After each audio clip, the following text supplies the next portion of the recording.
And ladies and gentlemen, I'm so glad to have Dr. Jim Willie, editor of the Hat Trick newsletter, back on with me today. Man, how are you? It's been about 6 months. I can't believe it's been that long since we've had you on, Jim Willie. How are you today? Pretty well. Say good. I just checked in with March to get our interview, so it's been a little over 6 months, and here we are into football season. I just everything changes for me when we enter football season. It's like no more boredom, no more walking around the block till time.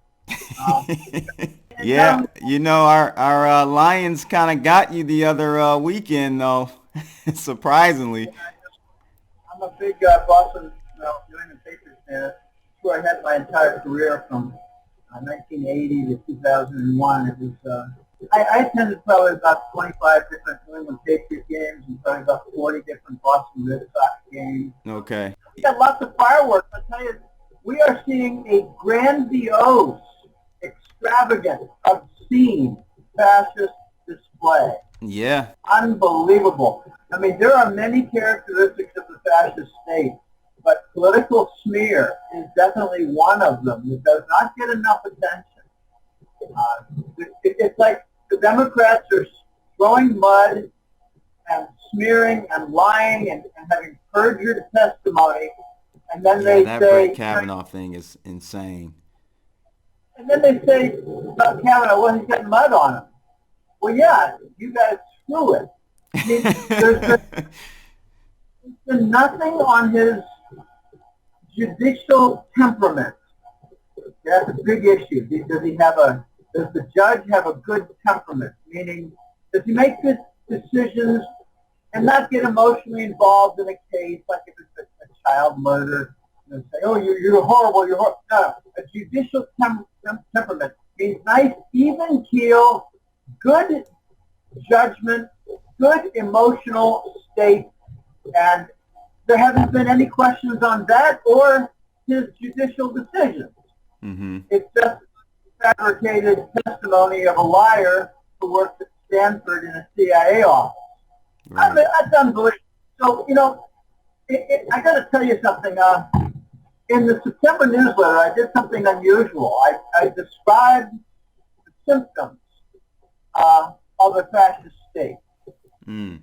And I described what a fascist state was. And basically, it's a conglomeration of the political offices, which are very, very many, in combination with major corporate sectors for the purpose of furthering the goals of a crime syndicate that links them all together with no interest whatsoever in the popular sentiment or well-being. Mm-hmm. It's basically capture of a government by a crime syndicate with major corporate elements, including the news, energy, pharmaceutical, medical, military, and recently a very obscene element has become more evident, and that is the Hollywood, the entertainment, the music and movie industry. Mm-hmm. I like to point to some absurd movies like Zero Dark 30, which Mm-hmm. was the fabrication of the Osama bin Laden capture. It was actually nominated for best movie. Didn't win it, but it was nominated. The fact that it was nominated means that the corruption is deep. Why was Syriana involved in the Academy Awards and George Clooney? Why did he get an Academy Award for that?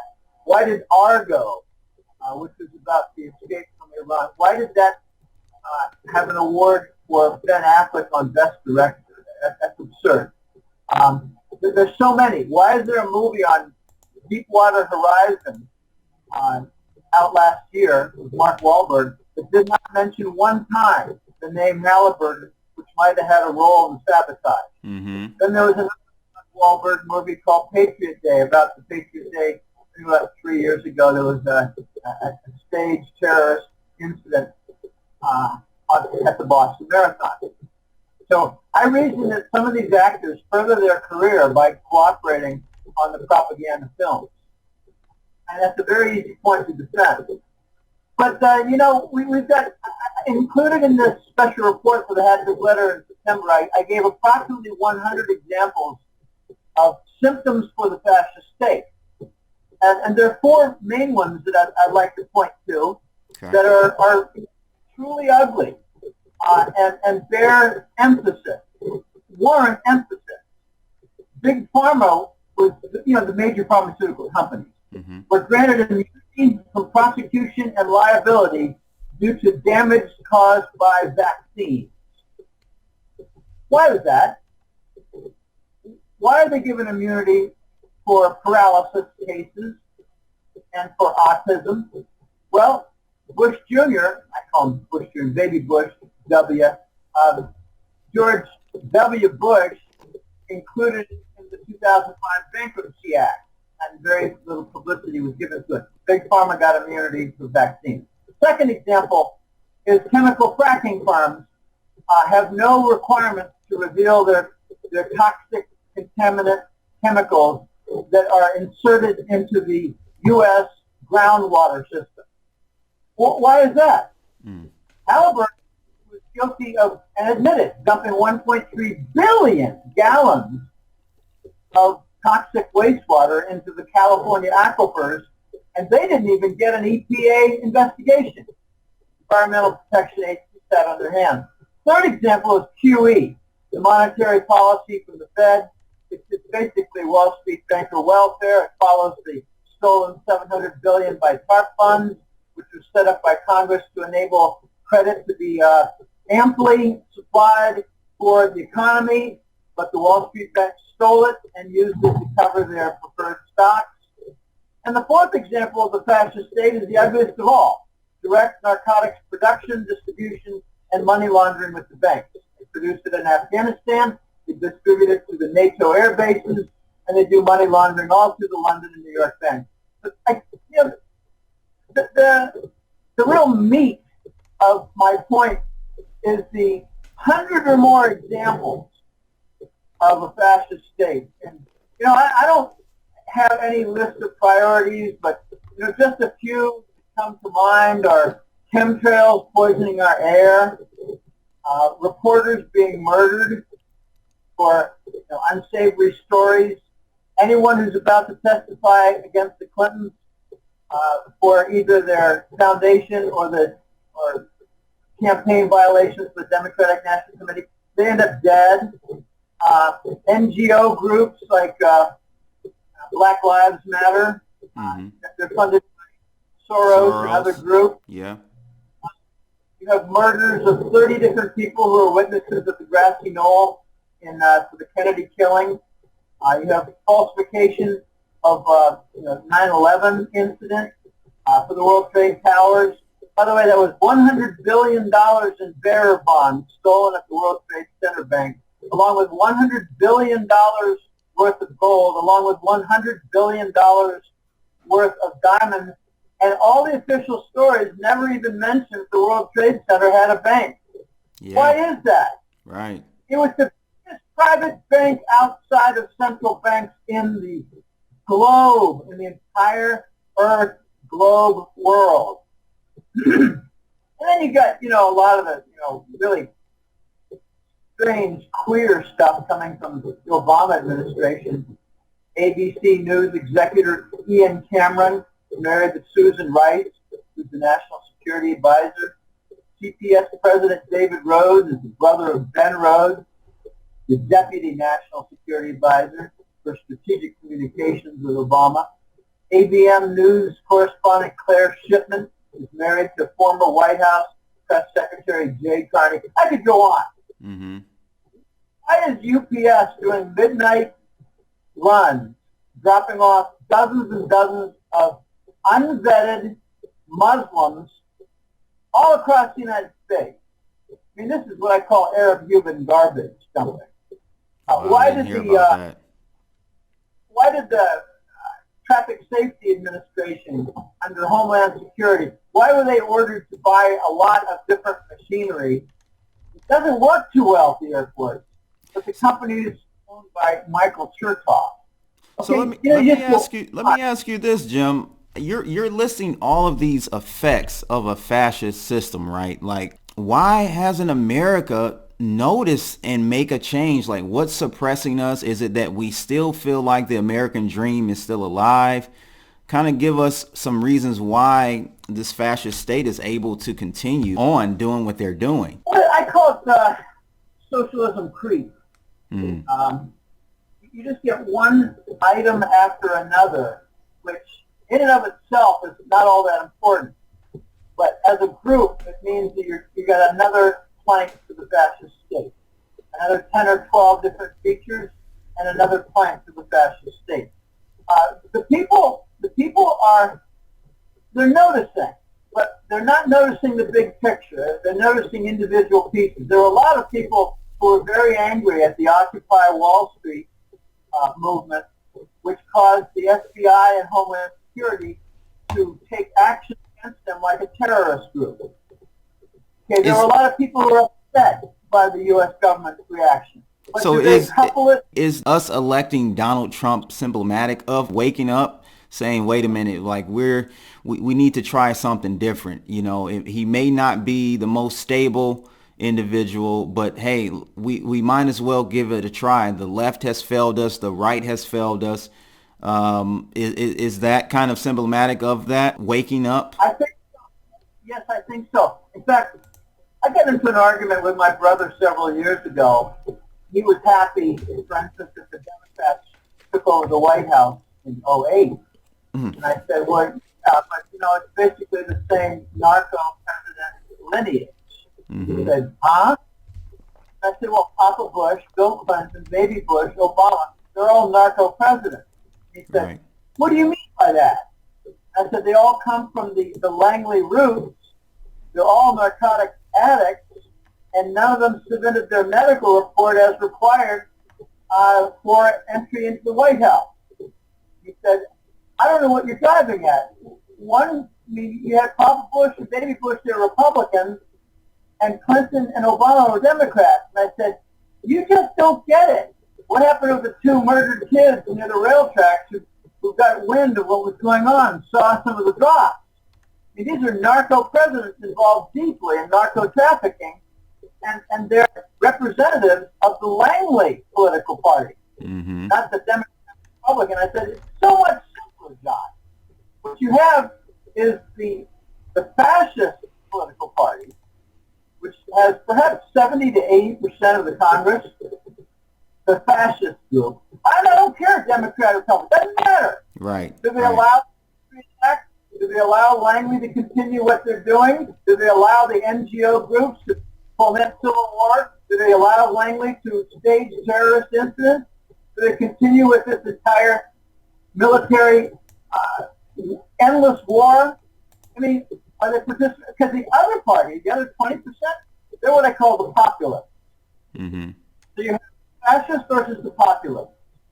And right now, I think, even though Trump is a Republican, he's kind of like a new age Republican. He's a Republican in search of cleaning up the system. And there are plenty of Republicans who don't want to clean up the system. And that qualifies them as being members of the fascist party. I mean, I'm amazed that Americans don't even know what fascism is. I've actually conducted an experiment close to 50 times in the last 10 years. I asked someone who's like a tourist, I meet him over a beer or a dinner, he's a friend of a friend, and we're going for a walk. I said, how do you like the fascist creep going on in the United States? They have no idea what I'm asking. I said, do you even know what fascism is? And they said, yeah, Nazi Germany. I said, no, I didn't ask. I asked for what a definition might be of fascism. Right. And they struggled again to come up with an example rather than a definition. Americans don't know what fascism is. I talked with my father 2 months ago, a very strained conversation. I mean, full of stress. I said, Dad, whether you like it or not, the United States is just sliding to become a fascist state. He said, Jim, why do you say such absurd things? I said, well, Dad, shall I mention 10 symptoms of the fascist state? And you can dispute each one item by item? And he said, no, I'd rather not go there, Jim. But why do you engage in such conversation? And And I said, well, why do the Americans so eagerly and avidly and so ignorantly avoid the topic? Mm-hmm. So now we have a topic to avoid.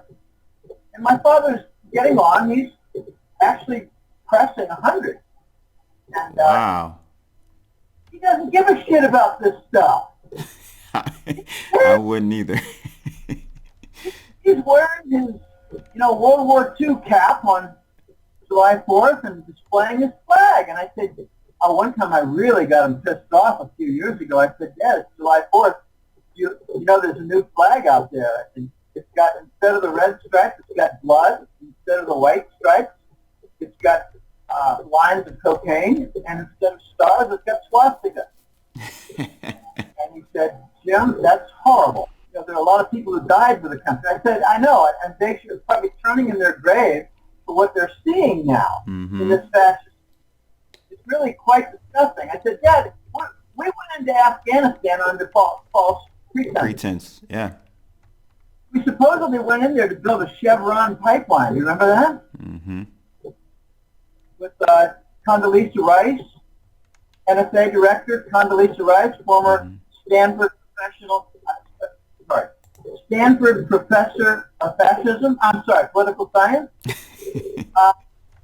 We actually talked about doing mineral mining in Afghanistan and shipping out the wealth and building their economy, nation building.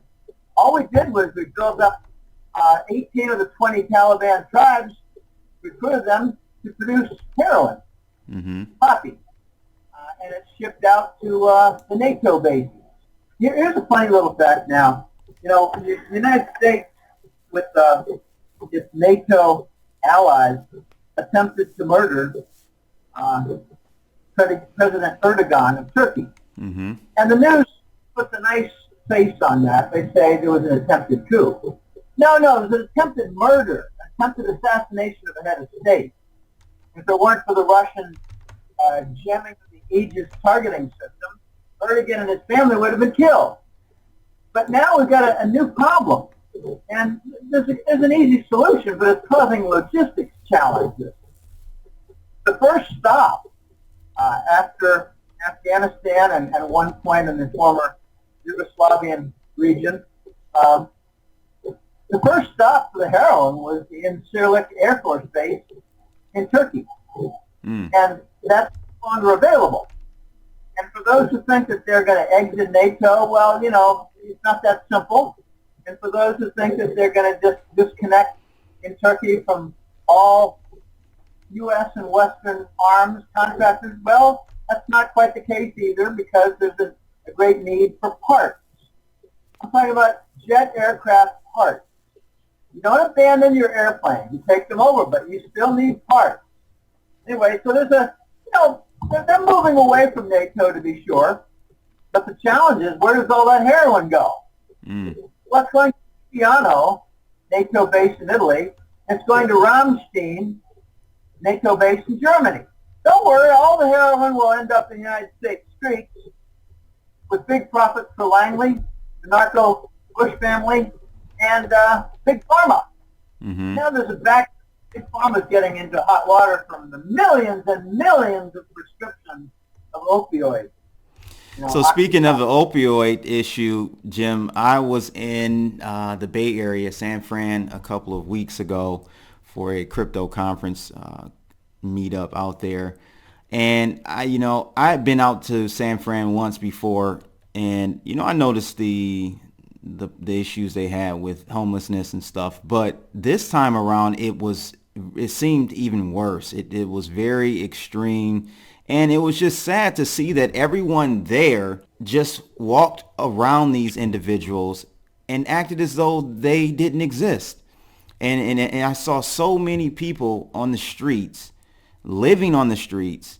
Many of them, after I found out later that many people in San Fran opt to live on the streets because it's just a better situation for them. It costs too much to actually have a formal home. Is this an issue? What's causing this? Why are we seeing such a high opioid epidemic and homelessness issue?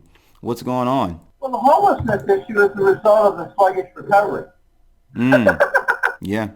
Yeah, sluggish recovery is what I call Reich economics definition of a rather persistent, pervasive, and nasty, endless recession. The Reich economists call it a sluggish recovery. People lose their jobs, and they double count part-time jobs, and they don't count people who are out of work, and they end up with a 5% unemployment rate. You gave me an article to read by Nomi Prinz from Zero. Right in the opening paragraph, the economists proved, I don't know if Nomi is a man or woman, I'm very sorry. I'll just call it Nomi as being a woman. Yeah, she's a woman. Yep. Okay. In the opening paragraph, she gave it away that she's not a very good economist, and she's what I call a Reich economist, R-E-I-C-H. Gotcha. Coming from the fascist. She said that even though we have a very low, historically low unemployment rate. Oh, really? Is 22.5% low? Well, no. Well, they're not counting what U6. Well, they're not counting people who are out of work. It's so simple. Yeah. They're counting only people who receive. No, they're only counting people who receive unemployment insurance. So once you're 99 weeks from now, you're no longer unemployed. You're nobody. You voluntarily decided, I'm not going to look for work anymore because I can just not work, right? This unemployment situation is really horrendous, and California has another distinction. I believe they released a number of people from their hospitals who were mentally deranged because they simply did not want to pay for their care anymore. So they end up on the street. There are Here's something that I learned from a couple of people who wrote to me in my Contact Us for the hat trick letter, Golden Jackass, Contact Us. They said that more and more the homeless are turning down certain, not all, certain food kitchen, what do you call it? Soup kitchens. They're loosely called soup kitchens, but they're free meal centers. Right. Some of them are getting a reputation as being a place where if you go in, you might disappear. Oh, wow. So the word is out for certain free food soup kitchens that the homeless are being abducted. And I believe they're in FEMA camp. I believe they're being exterminated. I can't back this up. It's just what I suspect. Right. Or they could be taking some of their organs, correct? They could be doing that as well. Let me give a preface to that. If you are a homeless person, you've been out of work and you're living on the street for 2 years, you're not in good physical shape. Mm-hmm. But if you go to the FEMA center after being abducted in a food kitchen, a soup kitchen, free food center, if you end up in the FEMA camp, you might be getting yourself 3 square meals a day, some health care, some, vitamins, a little bit of exercise, put some meat on their bones. 6 months later, back to good health. It's time to harvest the organ. Yeah. These FEMA camps might be a place where they're taking the homeless, putting them back in shape, and then grabbing their organs. Mm-hmm. Now, organs, just for simple napkin math. A kidney's worth about $25,000. A kidney is worth also about $20,000. I don't know what the heart and lungs are worth, but they're certainly, I think, more than that. So a homeless stock who wanders into a food center soup kitchen might get abducted, ends up having a pretty nice time in Indiana or Idaho at a FEMA camp, and then suddenly you don't see him anymore. Mm-hmm. After 6 months, when it looked like he was doing pretty well, after a few months stay, and just getting his act together and starting to speak clearly and read some books and play some basketball. Okay, anyway, it's a very, very ugly, controversial topic. But you can be assured that as vocal as the group politically is for Social Security recipients, the group of homeless homeless are the exact opposite, with no voice in Washington whatsoever. Right. So anyway, it's all part of this creeping fascist state. But I don't believe this recovery is for real. I don't think we've really done any better than a -2 recession. So let's talk about that, Jim. Let's talk about that. It's now 10 years, right, since the so-called economic collapse that we had in 2008, which started probably before 2008, 2006, 2007. But we really saw everything kind of come to a head in 2008. Where are we? I feel like we've gone nowhere. Gold is kind of just flatline, but we've had this melt up that you talked about years ago. I remember saying that we would have a stock melt up. Where are we today, and how can we be assured that tomorrow or a year down the line that this thing is going to change and turn around for the better for us, as far as getting out of debt and cleaning up our books and all of that? Is that even going to happen? Am I kind of being too optimistic here? Oh, I think you're very optimistic. We've got to go through a crisis. Let me give a preliminary item. Most people who are even decently well studied will say that the subprime mortgage bond problem was festering in 05 and 06. And it just came to a head in 07, started to break down, Fannie Mae broke down, and then we had Lehman died of a financial failure. Well, that's a rough cut of events that's really not too accurate. It gets the gist, but it's not very accurate. Greenspan in 01 advised people to borrow against their mortgages, and he was going to lower the rate, and he wanted households to refinance their mortgage. He started the problem in 01. That's when the subprime mortgage problem began. Right. He gave free license to Wall Street to go ahead and approve mortgages that didn't even remotely have the proper underwriting. There was no legal oversight of the MERS, the Mortgage Electronic Registry System, in which titles for properties were used on a multiple basis for multiple mortgage bonds. Okay, but if you're looking for the trigger for this, it's something that came from China. Back in 99, there was the independence of Hong Kong. It involved many parts. It involved an inducement where the Western companies, Western nations, promised to do significant foreign direct investment into China. That included Japan. I mean, Japan now has an offshore labor problem, much like the United States does with Mexico. Cheaper labor, cheaper overhead in China compared to what they have in Japan.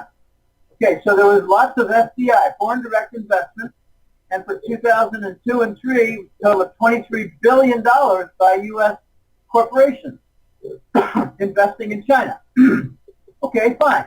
At the same time, the Chinese leased a few thousand tons of gold to the United States bankers. And to back it up, they weren't stupid. They knew the United States was not honorable.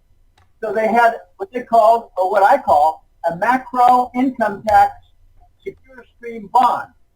A macro bond based by the secure stream of income tax receipts by the IRS. And the Chinese weren't comfortable with receiving that bond either. They wanted collateral, and that was the J.P. Morgan headquarters complex. Yeah, okay, I remember 05, that. Mm-hmm. And we defaulted on the lease. The Chinese came in and said, okay, fine, we're going to start the process to take over the J.P. Morgan collateralized headquarters. That took place around 2014, slow process. But the Chinese did something else in 05. They said, we're going to sell Fannie Mae bonds and focus on treasuries. Why is that never mentioned pre-Lehman? It lit the fuse. Fannie Mae went downward spiral. 2 years later, it had a failure. That was 05. The failure came in 07. It was realized in 08. Okay, the Chinese went further. In 2010, they said we're going to get rid of our long-term treasuries, and we want to focus on short-term treasuries. Read between the lines.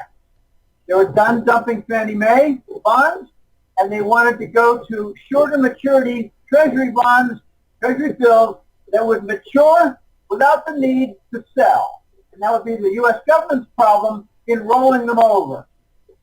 Okay. Then Bernanke issued Operation Twist, sometimes called QE 2.5. That was to focus on the Chinese dumping of long-term treasuries, and the Fed admitted that they were helping out in buying those long-term treasuries so that China could focus on their short-term treasuries. All right, so China lit the fuse on the subprime mortgage bond problem, that mortgage finance problem, because it was more than just bonds, it was portfolios of mortgages. The MERS database was never prosecuted for corruption. Wall Street stole the TARP fund of $700 billion. We're dealing with a crime scene of fascist king-size proportions.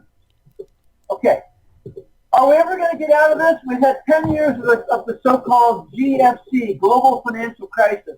I was almost laughing a few years ago when I started seeing GFC all over the place.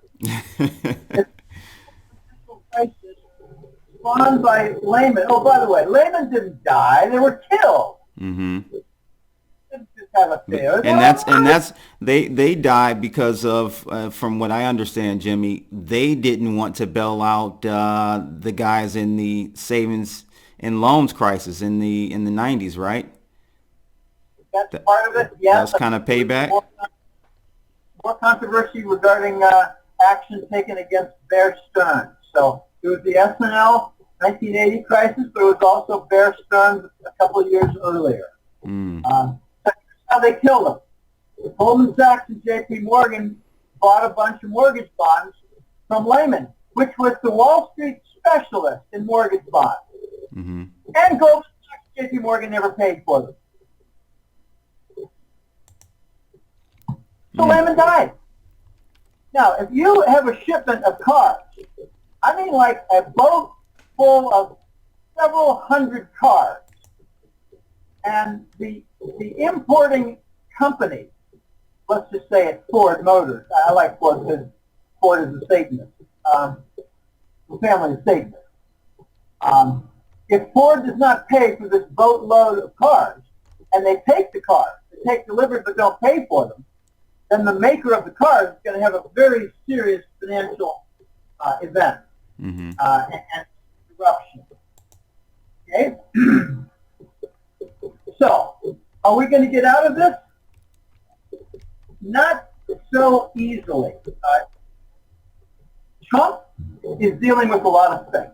I don't want to get into the full Trump story because it is enormously complicated. It's got many, many sides. He's got a good side, he's got a steamy side. To see the steamy side, all you have to do is look at the details of the two recoveries from bankruptcy. Okay, now, very few people realize that the Rockefeller, John David Rockefeller, like 120, 30 years ago, where did he receive money? He received it from the Rothschilds. So the Rockefeller empire had a creditor in the Rothschilds. Where did Trump have his creditor? It was Goldman Sachs. So why is Goldman Sachs running the Department of Treasury under the Trump administration? Well, easy. Makes sense, One right? is, yeah. Go ahead, pardon me? No, I was saying that makes sense. Yeah, this is... Okay, two reasons, I think. One is Goldman Sachs helped to bail out Trump when he had bankruptcy. And the second is that Goldman Sachs has been in charge of the derivative complex in its operation with J.P. Morgan for the last several years, ever since, I think, the Rubin participation in the 90s with Clinton. J.P. Morgan and Goldman Sachs have been running the Department of Treasury ever since the 90s. So we're talking 20 years. You can't say, okay, you're out. We're going to bring in some fresh blood, some fresh, honest blood. That's how you tank the whole system. You need to continue in the corruption, or else you have a failure of nuclear financial proportions. So Goldman Sachs is still in the room, in the Trump cabinet room. It's still there. Are we going to get out of it? We need to get out of it. I got an interesting feedback the other day from somebody who said to me, Jim, you outlined the problems and why this whole situation is turning into a systemic breakdown and a global rejection of the dollar, but you don't offer very many solutions. And I said, sure I do. You kidding me? I'm talking about the need to reindustrialize the United States economy with almost every single interview I do. I talk about the need for 20 to 30,000 new businesses every year, repeatedly every year, for probably 5, 6, 7, 8 years in order to build up the export capacity to relieve the trade deficit for the United States economy. I talk about how these companies would be in free trade zones with forgiven income taxes and forgiven property taxes for a 3-year period, maybe extend to 5. I talk about solutions all the time. Yeah. So do you think with the tariffs that Trump put in place, is that helping that? Are we going to see that that like resurgence of us making things, being a country that makes widgets? Like, are we going to get back to that point, that manufacturing wealth? That's where the wealth is, right? When we make something. Right. Are the tariffs going to help with that? Or are there some other unforeseen? I see it's so complicated to me. I can see it go both ways. I can see it backfire on us. But I can also see it possibly working out where it really forces a lot of these big companies to come back home and make their products. Well, first of all, you have to look at the trade tariffs and reindustrialization as a multi-step process. Mm-hmm. First, you have the trade friction, tariffs, and you get retaliation, and you get escalation. What is the immediate effect that has been felt in the U.S. economy? I've talked to a number of clients. The effect that they see is more than 10% increases on prices. Yeah, I've got a client I sat down with about a month and a half ago, and he said his prices are going to jump 35%. He deals with directly with China. He's basically a fab. He does fabrication. So, yeah, it's going to affect him. Okay, so we're seeing the cost effect right now, and we've been seeing it for a few months. Mm-hmm. And how they exactly alter the radical increases in prices to claim that we're still in a 2% price inflation environment. It's absolutely ridiculous, ludicrous, and astonishing and shameful. Mm-hmm. Okay?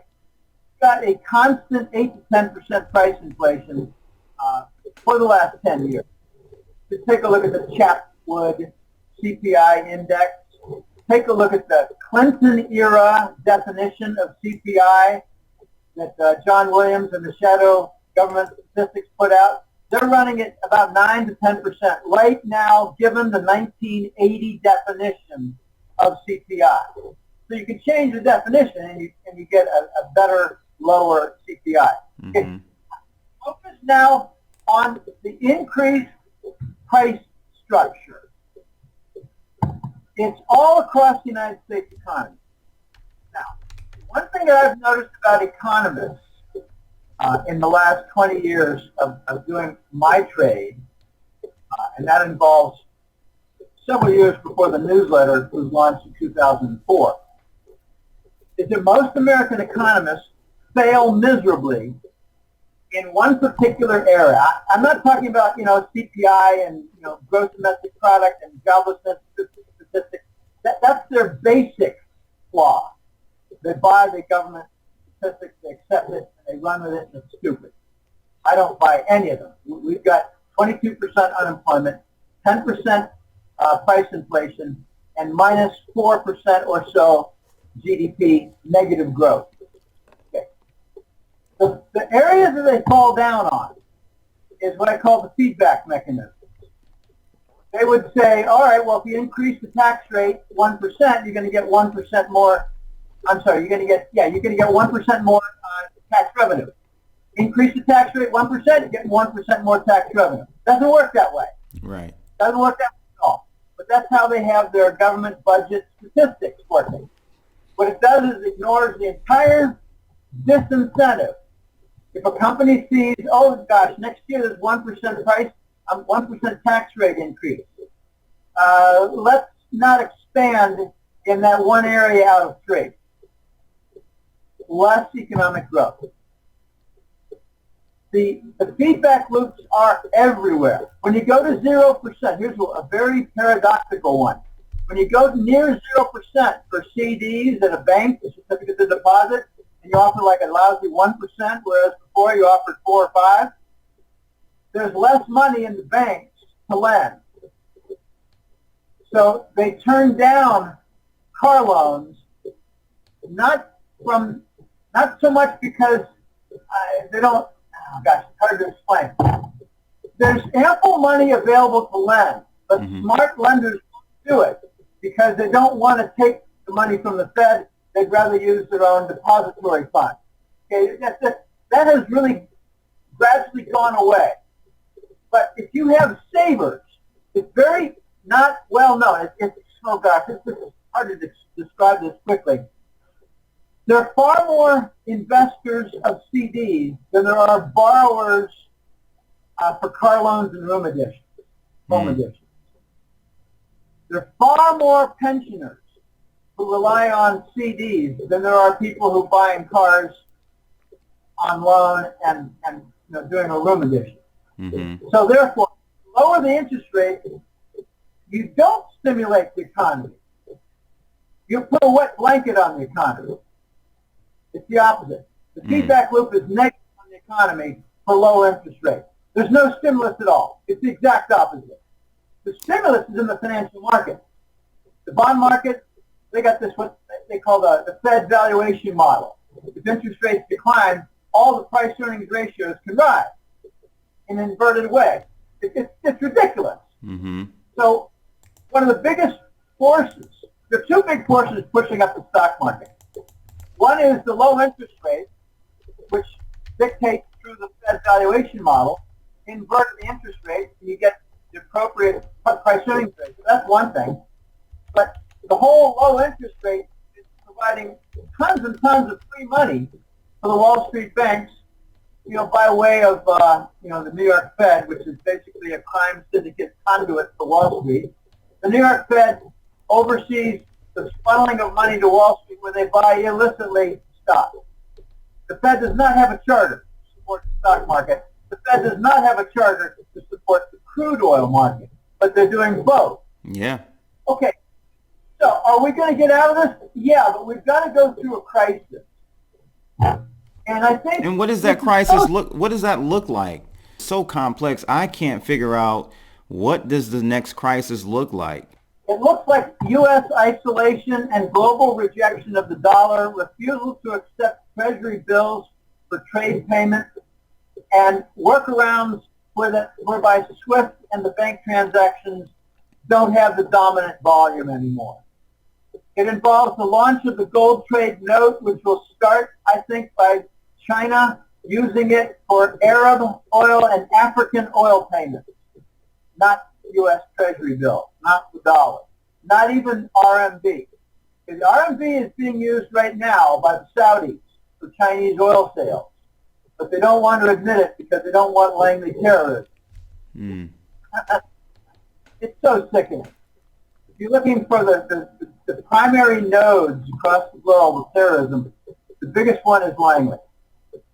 And their offspring, their bastard child is ISIS.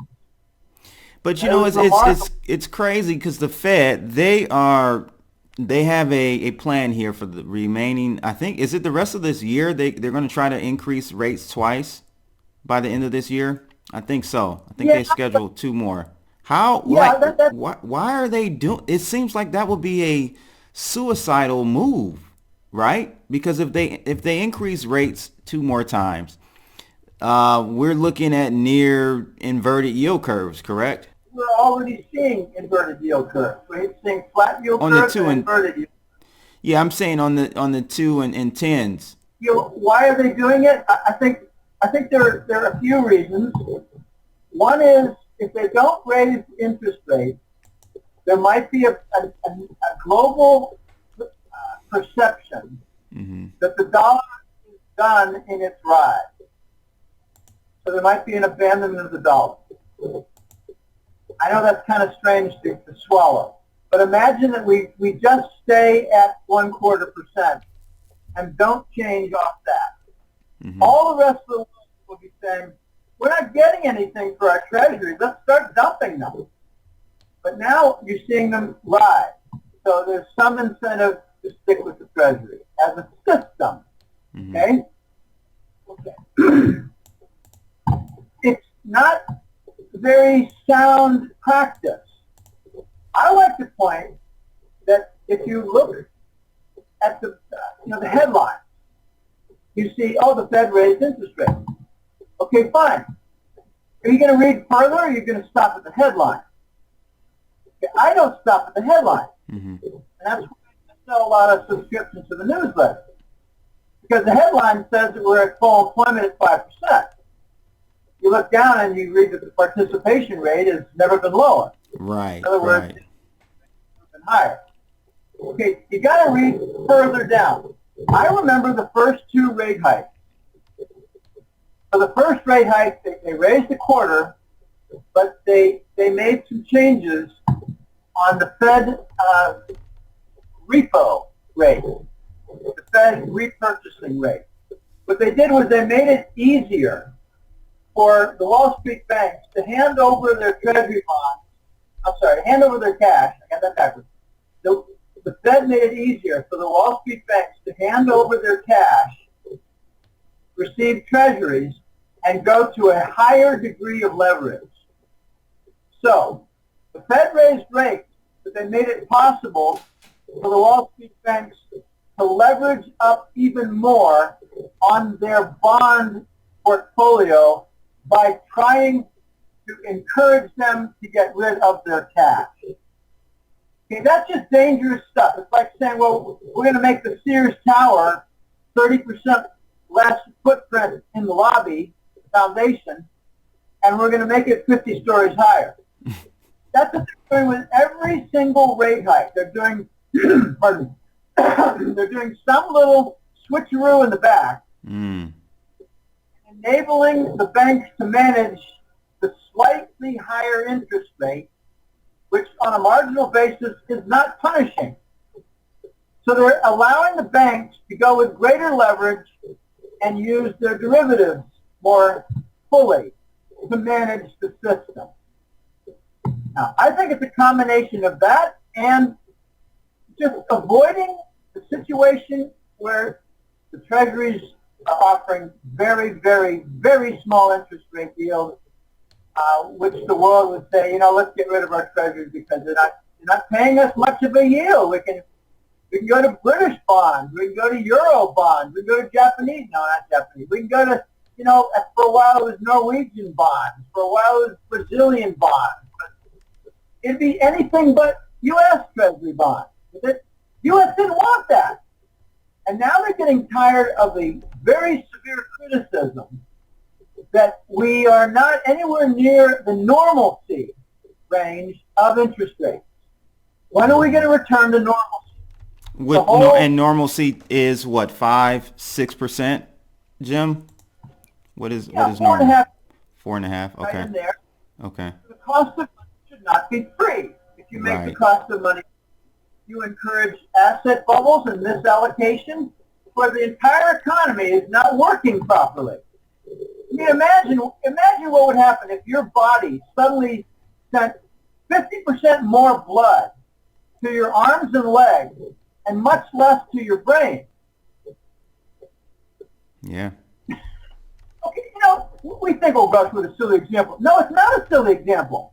You would end up with bigger muscles, big legs, big arms, and you'd be an imbecile because you wouldn't be able to think very well. So does that mean with the Fed increasing their rates, does that mean that we will see the equity markets turn over and start heading lower because, there won't be an incentive for these corporations to buy their stocks back with easy money, with cheap money? The rest of the components say, well, that won't happen because the Fed is buying S&P stock index. buying futures. Wall Street banks are buying S&P packages and S&P futures. What you're seeing as a result is certain breadth with a D, like broad, certain breadth indicators are showing that the major companies are doing well, but the smaller cap companies Yeah, are small not. cap, you're right. Small cap is lagging behind like big time. I saw that. Yeah, I Right. noticed So that. the stock market roll over? Well, in what sense?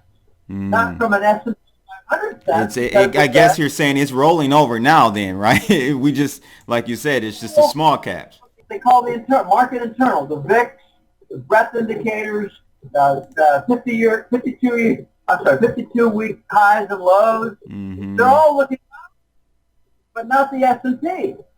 So American people are saying, well, I've got largely S&Ps investment for my funds for the IRA and 401ks, and we're doing fine. So Right. they don't notice. Right, right. Are we going to come out of this? Yeah, but only after a crisis is encountered. And I think that crisis has already begun because we're seeing the United States exercise more sanctions against countries than ever in our history. We're seeing more crisis zones, I call them hotspots, where currency crises are occurring, like Turkey, Argentina, even Saudi Arabia, Mm. Venezuela. They're all experiencing currency crises. Iran. And what India are they too. doing? Yeah. Economists in the West will say, oh gosh, they're all hurting, they're all going to hell. Well, no, they're going to be hurting until they react. Do Western economists ever factor in the feedback loop? Mm-mm. No, they don't. They always get it wrong, but they're paid well. But they're paid well to be wrong and support the dollar system. Iran is working feverishly with the Russians on oil deals to provide liquidity on Iranian sales to Russia. Now go figure that out. Why is Russia, the number one oil producer, buying Iranian oil? For the same reason they're buying Saudi oil, to produce liquidity and help those countries and win political favor. Iran is also turning around and having these huge import-export funded bank systems for managing the barter trade. It's much more sophisticated than it was 5 years ago. So Iran is turning to Russia and China, and they're going to become a cornerstone with significant energy production. The number one natural gas reserves in the world are in Iran. That's a little known fact. Yeah, I didn't know Syria that. has a bit too. Iran, number one. Okay, so the Western companies don't want to abide by the Washington sanctions regarding Iran because the European countries want some of this action in developing Iran's enormous natural gas reserves.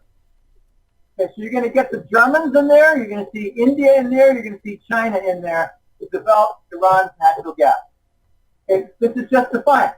So it's a feedback reaction the Western economists don't factor in. They think, oh, Iran's going to go to hell forever because that's the straight line projection. I don't believe in any straight line projection. There's usually a U-turn after they see enough pain, after they experience enough hardship in their economy and their society. It starts to destabilize the political system, and the leaders start thinking, if we don't make some changes, we might be out of power through a revolution. Okay. Most revolutions come from starvation. Food. Okay, so I think Turkey and Iran are key. They're going to become cornerstones to the Eurasian trade zone. Mm-hmm. But this recent story about getting the cryptos for a minute. The petro is the name of a cryptocurrency for Venezuela, and I don't want to sing its praises too early because Venezuela really can't get out of its own way. Right. Yeah, no, I agree, but you got to give them credit for trying, right? That's what I look at it as. I mean, it's a good effort for them to try to circumvent the U.S. system, the SWIFT system, and all of that, all of those sanctions and stuff that they impose on all these various countries, I think it's a good step in the right direction. And I posed this on my video the other day regarding the petro cryptocurrency because it's going to be backed by barrels of oil and also I think precious metals. I don't know what the basket of precious metals are, but well, that elicited laughter from me because they pretty much sold all of Holden Sachs years ago. Yeah. Yeah, I don't know how they're forcing the citizens to use this new cryptocurrency. It actually went live on Monday. This is October we're recording this October 3rd, but it went live on Monday. And so I'm just curious, where do you think the outcome of this petrol is going to be? I mean, I don't think any countries outside of South America are going to, even in South America, they're probably not going to use it because they would fear having sanctions placed on them by the U.S., correct? So is it just an internal domestic type of thing to stave the hyperinflation? It's a Maduro Caracas circle jerk. Okay, let me look at the basics. You say the petro is backed by oil, Venezuelan oil. Are you aware that they cannot produce the oil? No, I was not aware of that. They cannot produce oil because they don't have liquidity necessary to buy Nigerian oil, which they did in the past, to mix with their heavy crude. Okay, so they've got, I didn't know, they've got heavy crude over there. Okay, all right. They cannot produce and sell their oil unless they mix it with imported oil. They don't have the money to import Nigerian oil anymore, so they shut down their oil production. Interesting. So cryptocurrency is backed by oil. Excuse me, where's your oil coming from? Okay, furthermore, who owns most of the Venezuelan oil business? It's not Is it China? Venezuela anymore. Right. Now, who is buying Venezuelan heavy crude? I believe Russian Rosneft is under contract, and I don't know if they've delivered any to Russia yet. Because it's too heavy, and there are other problems, and I think Russia is waiting for things to break down. And it's kind of a chicken and egg situation, waiting for it to get worse. And here's something that's very true of the Chinese. They're incredibly patient. So if the Chinese think, well, let's step in now, and then they think, well, if we step in 2 years, we'll be able to get a better bargain when things are more of a mess in Venezuela. So the creditors in Venezuela are China, and the buyers of oil are Russia, but Venezuela can't buy any oil from Nigeria. And now they launch a petro, and they can create all the rules and regs that they want. But so far, the crypto called Dash is winning. Yeah. Not the crypto Yeah. petro. Very true. Now, Very true. You look at the last 10 or 15 years of history for Caracas, Venezuela, and their currency trading, you'll know that there were about 3 different tiers. The top tier, the official tier, was the nonsensical official trading rate for the Bolivar currency versus the dollar. And it received very little action. Didn't get zero action. I imagine that banks used it some in order to appear to participate, but the black market was something like 10 times the volume. And the black market was signaling that the Bolivar was worth 50% of what the official rate claimed. Wow. So it fell apart. You got the acceleration from multiple year pressure of 50% devaluation. And that's why it went so fast. It overshot. I like to hear about what's going on with the Caracas cup of coffee. You know, if you want to get out of Dodge in the United States and live in a tumultuous area where everything's quite cheap, go to Venezuela. They're a great example of what happens in a currency crisis for what the country does actually produce. They produce rice and beans, and there's a dire shortage of them right now because they export a lot of it, a lot more than they ever have. So if the United States experiences a currency crisis where the dollar is not accepted in many parts of the globe, you might see the United States suddenly working overtime to eliminate or vastly reduce their trade deficit by means of exporting what we can, which means we're going to export a lot of food and have food shortages in the United States. That's so we haven't gone through that phase yet. Trump announced that he wanted to do a reindustrialization and a $1 trillion infrastructure project, multiple year. Well, he never even started it. And I don't put full blame on Trump for never starting it, because he had to get various policies in place, and he had to fight the 80% fascist party dominance in the Congress. And right now, I'm hearing he has 53 votes for Kavanaugh, but he's not ready to force the vote yet for the Supreme Court appointment and confirmation. Even though he has 53 votes in the Senate, it's their job to confirm. Speaking of Trump, what do you think about him? There's reports that he's saying he may buy Italian bonds. What is that about? Oh, I don't know. He might buy Italian bonds and what? Do an arbitrage of treasury bonds versus Italians? Well, out of Bloomberg. Yield? I don't think so. Yeah. Italian bonds are about to default. Italian banks are about to collapse. So that's just silly talk. I think he might have some kind of ulterior motive in there, saying that maybe the treasury bonds need to have a much higher yield instead of the 3%, maybe something like 5 or 7. But you got to be careful for what you wish, because if the U.S. long-term treasuries approach 5%, you're going to have derivative accidents and major banks in the West collapse. But I think that's going to happen. What we've had since 2008 has been I just saw a great quote. Whatever it was that broke the system in 2007 and 8, the U.S. Fed and the European central banks tripled down on for the same error. Yeah. In other words, we made an error of having cheap money, poor underwriting, bad oversight for, say, bonds and the corruption involved. And instead of fixing it, we made it available not just to the U.S. mortgage finance market, we made it available to all the Western sovereign bonds and banks. That's what we've done the last 10 years. QE is nothing more than Zimbabwe, South American-style hypermonetary inflation that's unsterilized.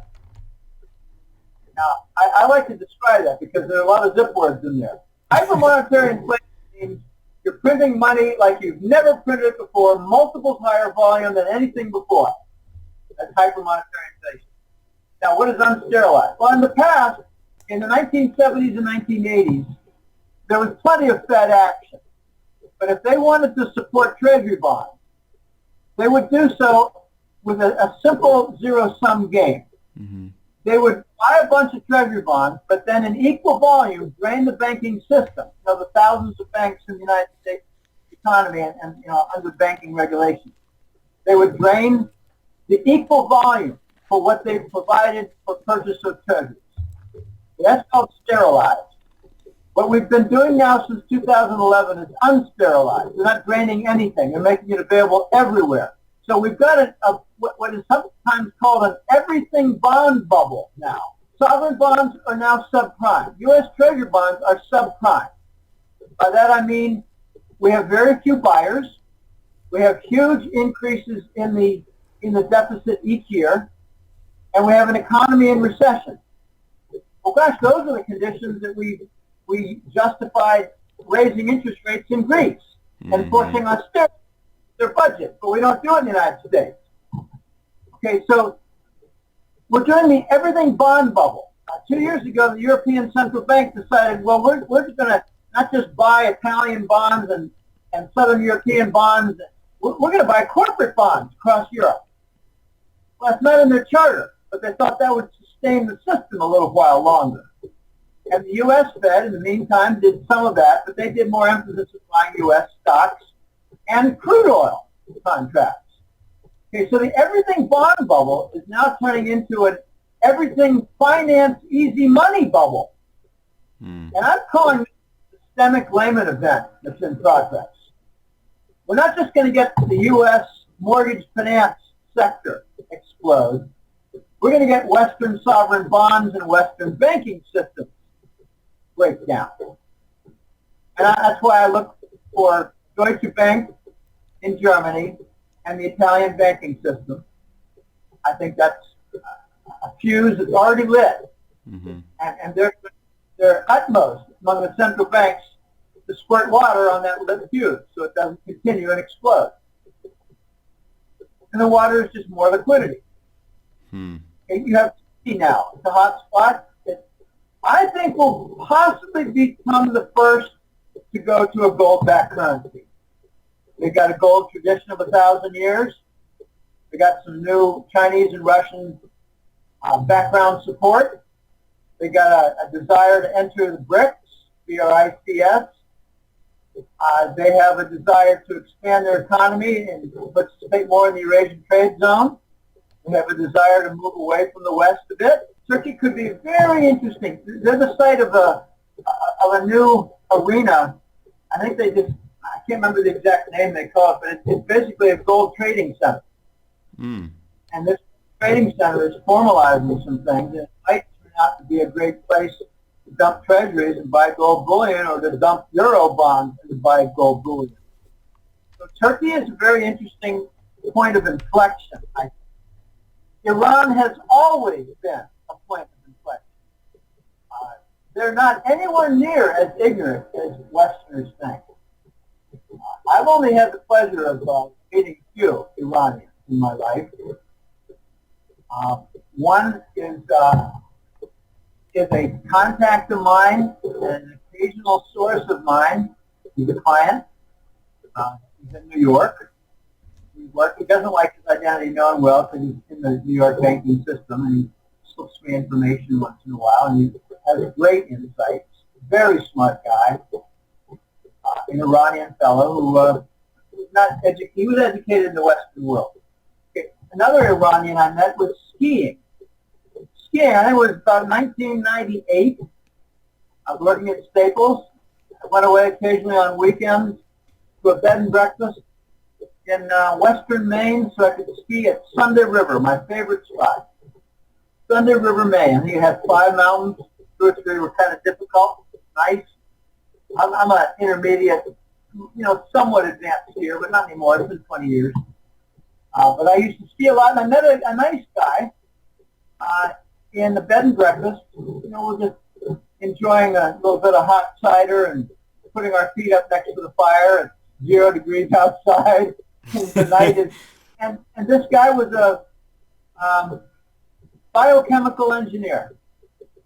He was doing engineering, DNA research, engineering of different diseases to do, disease therapy genetically. Very smart guy. And he said, Jim, why is it that Americans don't know anything about Iran, yet they hate us? I said, well, you're very independent and you don't like to abide by the dollar. It's kind of simple. He said, well, that may be, but you'd be amazed how many Iranians would like to get rid of our government. We don't like the mullahs. They steal a lot of money. He told me they've got a lot of Swiss bank accounts. Okay, so maybe that's why the West allows Iran to continue, because they park their money in Swiss banks and they allow us to have endless war. It's just crazy. So Iran is a good inflection point also. They're having tremendous amount of port construction to do trade with, I think, India and Turkey. I think they're going to be very big trading partners. And China has always been a big trading partner, but mostly in consumer goods, motorcycles, television, electrodomestics, they call it here, in return for oil and gas. I think a big piece coming up is going to be Russian influence in Iran. It's already happened. Russia now is the #1 agricultural exporter in the world. The United States is not. And with all the sanctions and trade tariffs, the U.S. is really falling down, falling back in trade volume for grains and agricultural goods. There was a while where a few ships were circling off Asian ports loaded with soybeans with nowhere to go. These are just snafus that happen from trade sanctions. But here's a very important point regarding trade sanctions. It's lifting the cost structure in the United States economy to the point where it might encourage more new business to begin in the United States. Yeah. And I think it's done in the free trade zone. So, if you increase by 10 or 20% the cost structure, you increase the potential for profit for newly formed U.S.-based companies. And I've been saying for the longest time, you need to reduce the income tax. The United States has the highest corporate income taxes in the world, and it's very poorly understood by the American public. We just tend to think, you see what the temporary tax cuts have done so far that Trump has put into place. I mean, it has definitely spurred economic activity and growth within the small business sector. But it's like a double-edged sword, though, because we're so in debt. How do we continue these tax cuts and repair our debt? I know we're never going to do that, but I'm just saying the perceived it's all about the perceived health of the United States, like to other countries. So if we continue to go into debt, how do we do that and cut taxes at the same time to spur growth? We got to get rid of the real obstacles to business creation. And one is the high wage. Another is the high overhead for workers. By that, workers' compensation, health benefits, pension contribution or assistance, things like that. But we need to get rid of the federal regulations. If we're approaching a third world status, we need to adopt third world environmental standards. Oh, man. That's a good one. Well, it's logical. We need to relax on stringent environmental controls and policies so that companies can hire more people, export more, and the negative side, will be we have more pollution. We need to get rid of the onerous OSHA worker safety requirements. Again, make it a little bit more like the third world competitors. We need to compete with the third world by adopting some of their policies. We also need to do the free trade zones, and they're just loaded with incentives. I think it was about 3 years ago I gave an example of an Alabama company with about 30 or 40 employees making copper pipes and tubing, and 40% of it was exported to China. And they had incentives in the Alabama Free Trade Zone, which is sponsored by the state legislature. They have property tax forgiven for 3 years and no income tax for 3 years. I say make it 5. Make it across all 50 states. Make it a federal inducement in some way. And encourage foreign investment in the United States. There's a lot of talk that Trump has recovered stolen Fort Knox gold and has plans to seize a lot of elite assets to cover a good portion of the $21 trillion in debt. Interesting. And I'm saying, sounds good, but you got to put the feet to the fire a little more effectively than the Saudis did, because they talked about recovering $600 or $800 billion from crooked Arab royals and businessmen, and instead they didn't even get $100 billion. So Trump is doing his dead level best with the omnibus bill, which is kind of like a national RICO law. Let me just make the distinction.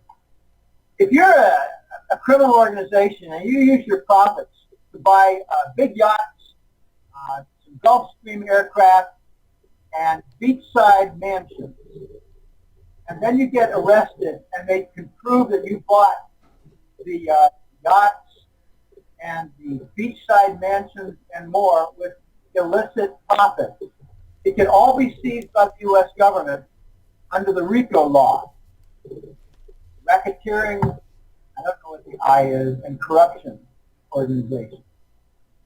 Racketeering, integrated, something like that. It's RICO, R-I-C-O. Well, the omnibus bill goes much further, and it describes a number of different crimes and states that if a person is guilty of any subset of these very hostile crimes, then their entire asset base could be confiscated. Not just the portion purchased with criminal profit. And if you're wondering, well, what are these crimes that are so horrible?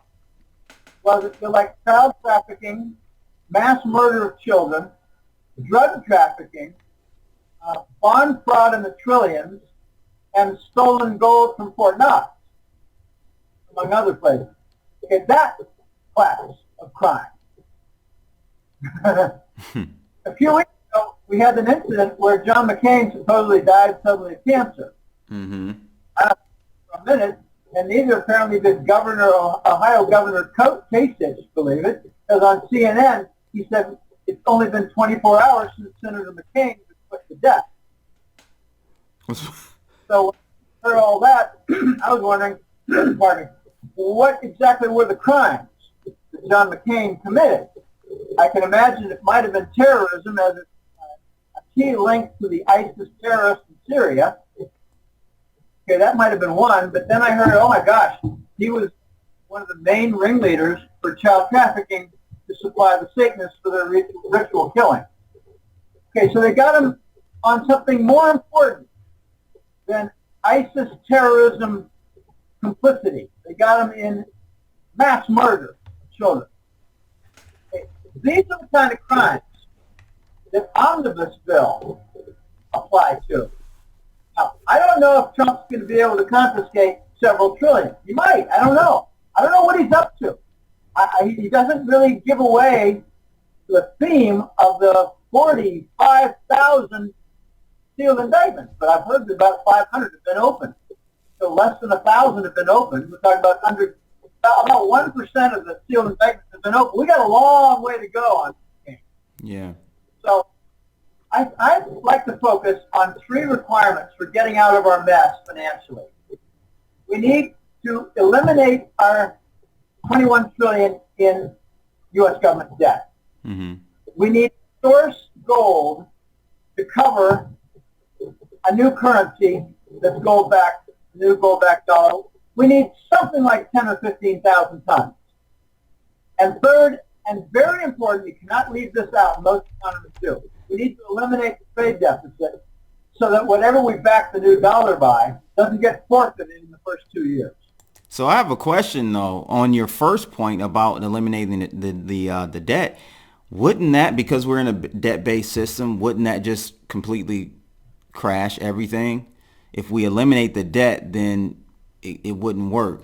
Or are you saying that we would transition out of this whole system? I didn't say get rid of the debt-based system. I mean, you're not going to get out of the system where corporations rely on credit. Right. And small businesses rely on credit in order to, say, cover inventory for a short period. That's all critical. That's all positive use of credit. Okay. But what the U.S. government has done is permitted multi-trillion-dollar missing funds, like Fannie Mae, selling to Israel entire weapon systems for the cost of scrap metal, which means a 97% price discount. What the United States has done is it's spent $1.3 trillion a year on Medicare and Medicaid. How many Americans are aware that we spend $1.3 trillion a year on Medicare and Medicaid? I didn't talk about Social Security. Yeah. Medicare. My father had an incident several years ago where he had a kidney failure. Mm-hmm. And since we were 90, it all got covered by Medicare. And I asked him a month later, Dad, whatever happened to the cost for all that? He said, Jim, it was incredible. 10 days in the hospital, it was like $31,000, $28,000, something like that. I said, and that got covered? He said, oh, Jim, it's all covered by Medicare. I said, oh my gosh, so you're part of the $1 trillion deficit for Medicare. Well, I don't know, but I'm doing better. Okay, so on an individual basis, no one gives a shit. And on a macro collective basis, it's $1.3 trillion a year. I actually looked up. I wanted to get my figures right. I looked it up. I went to a government website. It was 600 something for Medicare. And it was 630 billion for Medicaid. 1.3 trillion dollars every year. So look for Trump to cut back on that and do some Social Security reform. I think the Social Security reform is going to be quite interesting and full of debate and a lot of rancor. I mean, a lot of anger. I talked with a very smart buddy of mine in Boston. He shared with me some wisdom, and it was backed up with very parallel points made by one of my jackass colleagues. The Social Security reform is going to, I think, play out kind of like this. They're going to raise the eligibility age for people who are years old. They're going to raise the eligibility age just a little bit for people who are maybe around 60. They're going to leave everything alone for people who've been collecting Social Security for over 10 years. They might give them 10% less. For someone who's been in the Social Security system for only a couple of years, they might get a small reduction of like 15%. For those who are yet to enter, but are near, like within 5 years of entering, they're going to have to wait an extra year, and they're going to have to get a little bit less, like 20% less on the payout. For those who are more than 5 years away from entering, they're going to have to wait an extra 3 years, and they're going to be looking at 25% less payout. So basically what they're going to do is raise the eligibility age, lower the payout, and I left out the big piece. Everybody's going to pay more into it. Yeah, I can see that. What do you think about universal basic income? That was a topic that I wanted to bring up as well.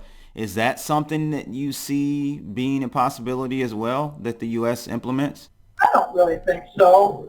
It sounds a lot like crazy stuff of debt jubilee. Yeah, it does. All right, so the elite in this world are going to release, let's just say, $50 trillion to eliminate poverty. Yeah, right. Okay, here's the funny part. The people in control of $50 trillion take a close look at their lives. Let's just bring up one, for example, one little group, Monaco, the Principality of Monaco. Very few people realize that they're making tens of billions of dollars a year in narco money trafficking and narcotics chemical processing. That's right, Monaco, the Principality of Monaco. Okay, here's my point. I didn't know that. If you put together all the, let's just say there are 2,000 elites who own 50 trillion, what you might find is that 3/4 of them are involved in very, very serious criminal activity. Now, are they likely to have assets seized? I don't know. Does the King of Monaco or the Prince, whatever the title is right now, I don't know, is that person vulnerable? Is that monarch vulnerable? I don't know. Is Interpol all over them like white on rice for processing narcotics? I don't know. Be worried because the McCain execution was a signal that the times are changing. There are a lot of rumors out there about what the next stage is. There are several, the list of U.S. senators and representatives from Congress who've been forced into resignations and retirement. What is it? 30 people long? 40 people long? What are they involved in? We don't know. We're not told. It's part of a sealed indictment.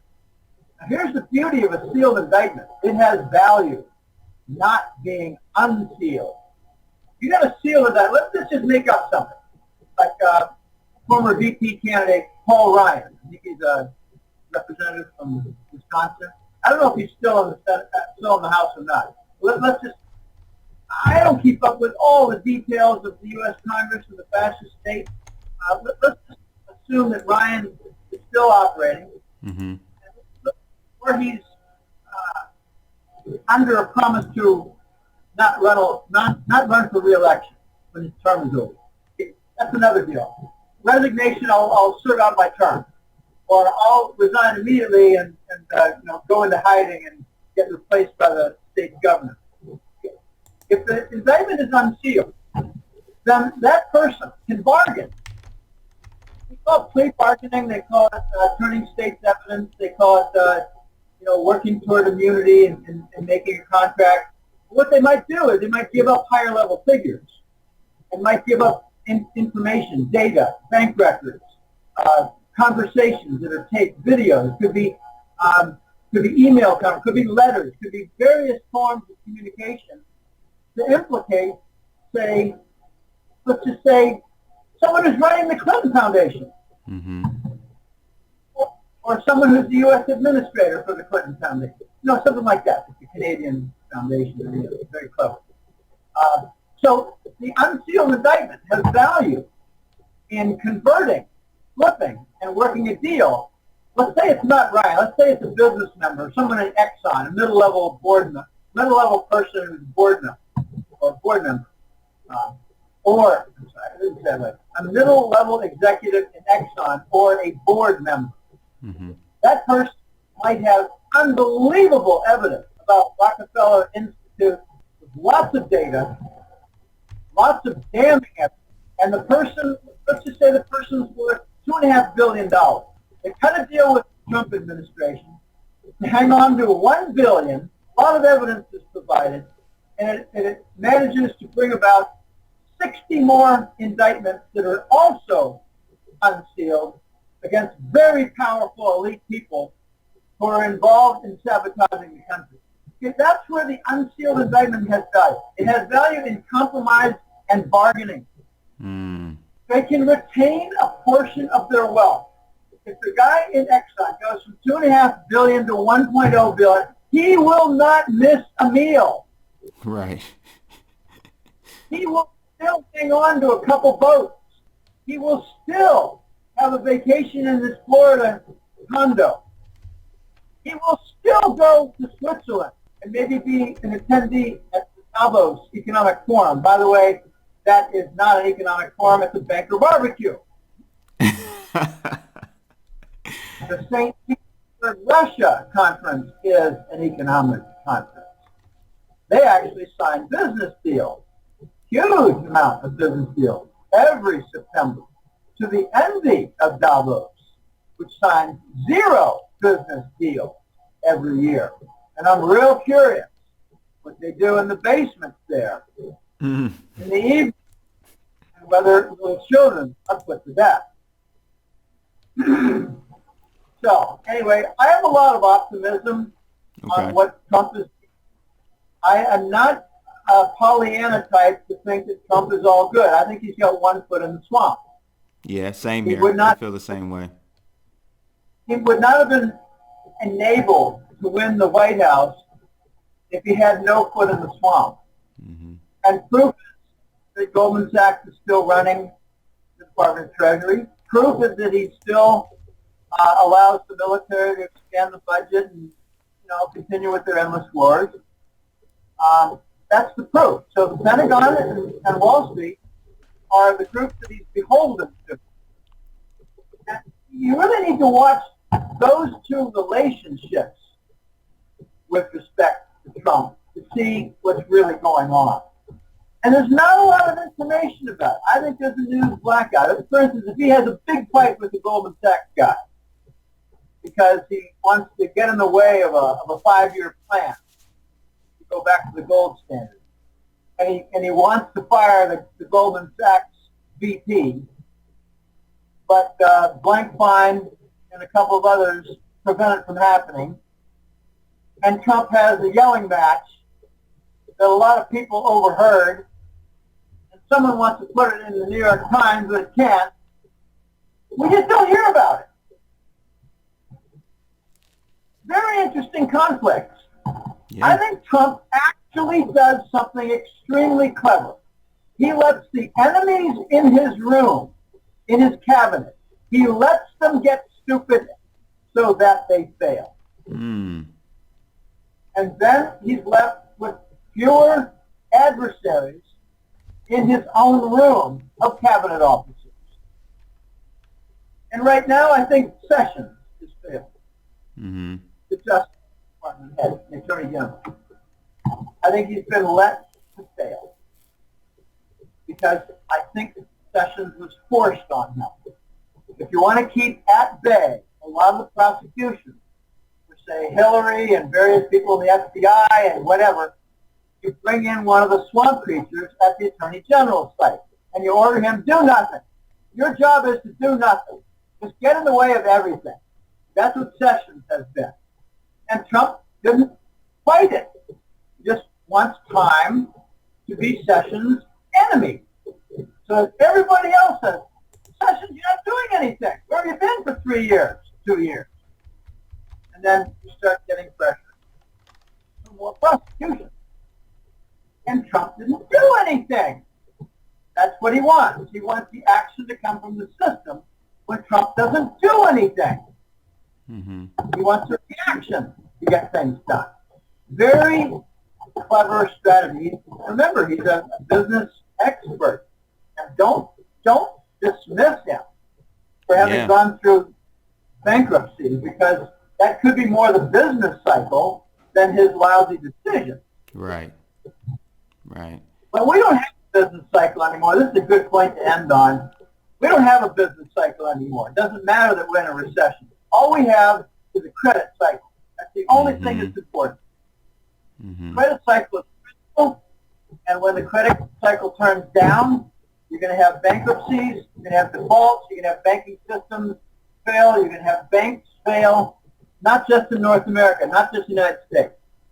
We're in the downward cycle, downward movement within the credit cycle right now. And its main marquee headlines are Fed tightening.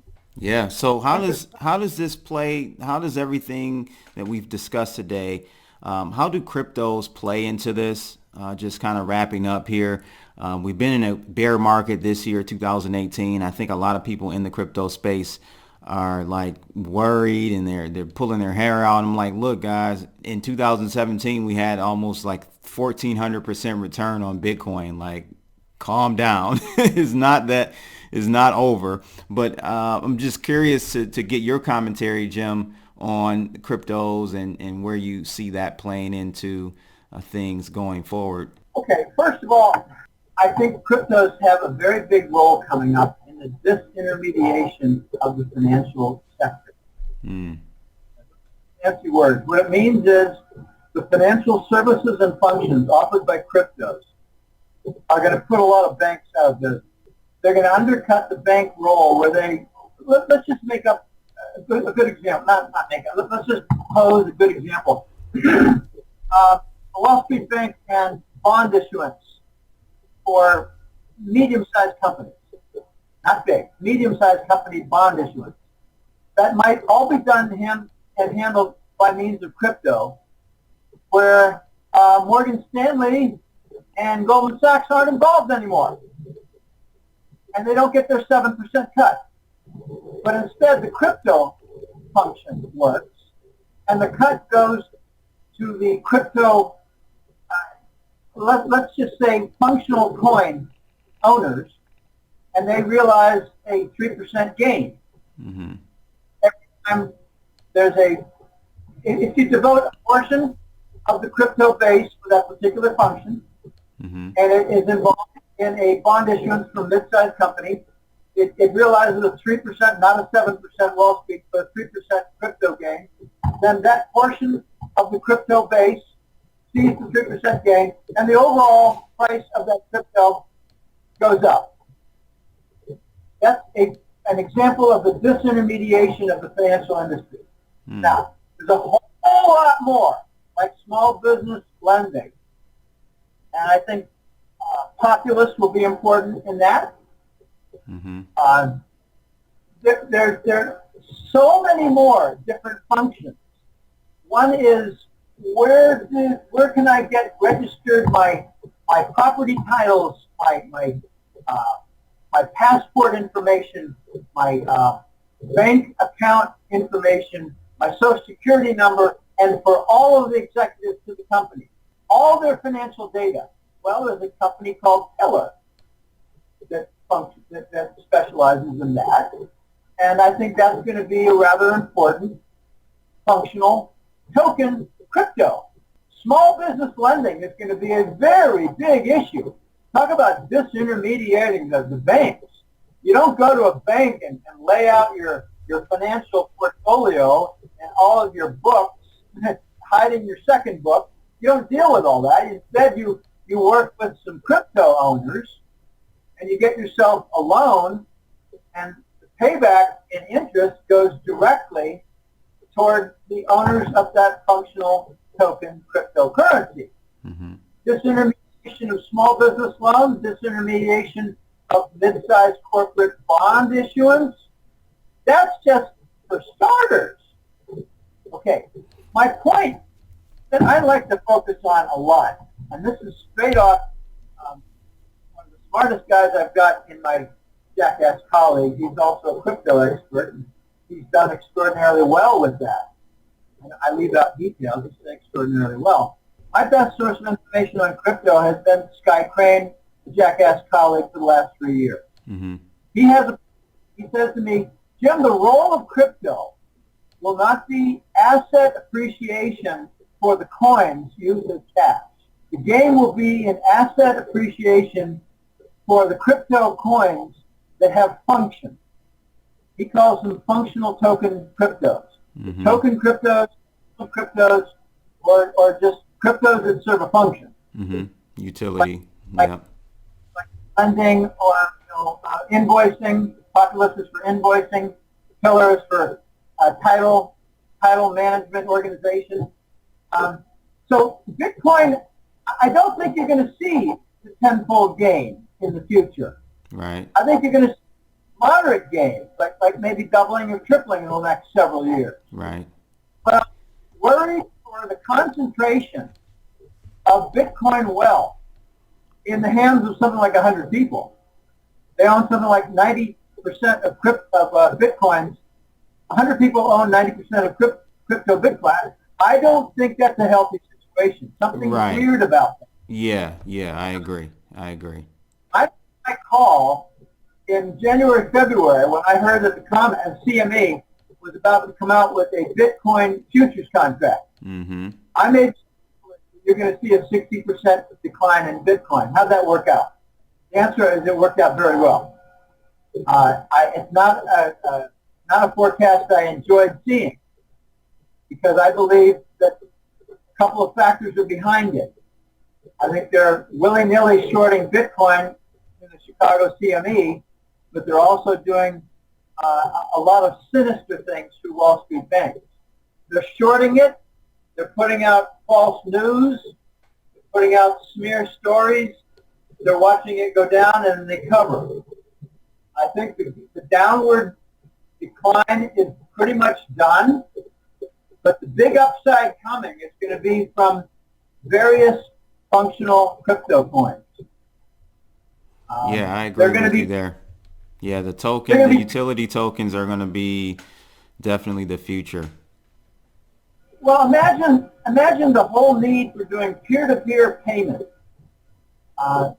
That's not necessarily a functional token. It might be in just the way they pull it off. I don't pretend to be an expert in this, but for payment systems, we're going to see some new clever token types created.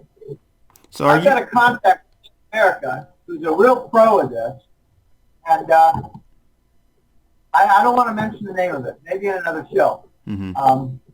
I mentioned something like, I talked about ant shares, and it went up 20-fold. Yeah. Not. I might have been responsible for one of the 20. Right. But Right. on And shares shares, went by up the 20. way, guys, is now known as Neo for viewers to Right. understand. Mm-hmm. Okay, so I'm concerned about the concentration. I'm concerned about the CME. I think that the Bitcoin futures contract should be eliminated. And if it's not eliminated, it should have Bitcoin owners doing the regulatory oversight. Or at least settled in Bitcoin, right? The sad thing is that these contracts they're all cash only, to be more specific. So that just makes it even worse. Yeah. Well, there are a lot more points that I could make regarding Bitcoin, but I'd rather leave it there, honestly. I'm not an expert in crypto. I'm a student in crypto. I do believe that blockchain has an enormous future. I don't think its future is entirely subject within the cryptocurrency base. I'm much more interested in the crypto money concept, where cryptocurrencies are going to be backed by silver, gold, diamond, platinum, and crude oil. I'm watching closely the petro in Venezuela, but it's coming out of a toxic, acidic, politically corrupt swamp. So what are your thoughts, speaking of cryptos being backed by, now there's very popular now, Jim, is the stable coins. They're called stable coins. So they're cryptocurrencies backed by fiat dollars. What are your thoughts on that whole situation? Jim and I just came out with one. We've got Trust USD and USDT, which is Tether. What are your thoughts on stable coins, if any? I think they're worthless. Does that answer your question? You said they're worthless? They're worthless. What are they backed by? Fiat worthless currency. Yeah. Okay. What is Bitcoin backed by? It's backed by electronic work. Mathematics. Yeah. Cryptography. What is BitShares worth? What are they backed by if their value has an underlying foundation of fiat currency, which is worthless? I guess my question is, do you see the stable coins being a source for liquidity in this new age, in this new market? Well, yeah, in a utility in the form of peer-to-peer payments, yeah. But I think they're going to be much better forms out there. Okay. Of peer-to-peer payment. It has more reliability. That might not have missing money for a transaction. Right. That might not have heavy fees to cover fraudulent enterprise. It might not have a lot of very weird elements to it. They're going to be better forms of crypto cash. Yeah. And I'm looking to see about these peer-to-peer payment systems, like my Latin American contact. I don't even want to give away what country he's in. I want to know more about that. Find out how is that any different from, say, Bitcoin Cash.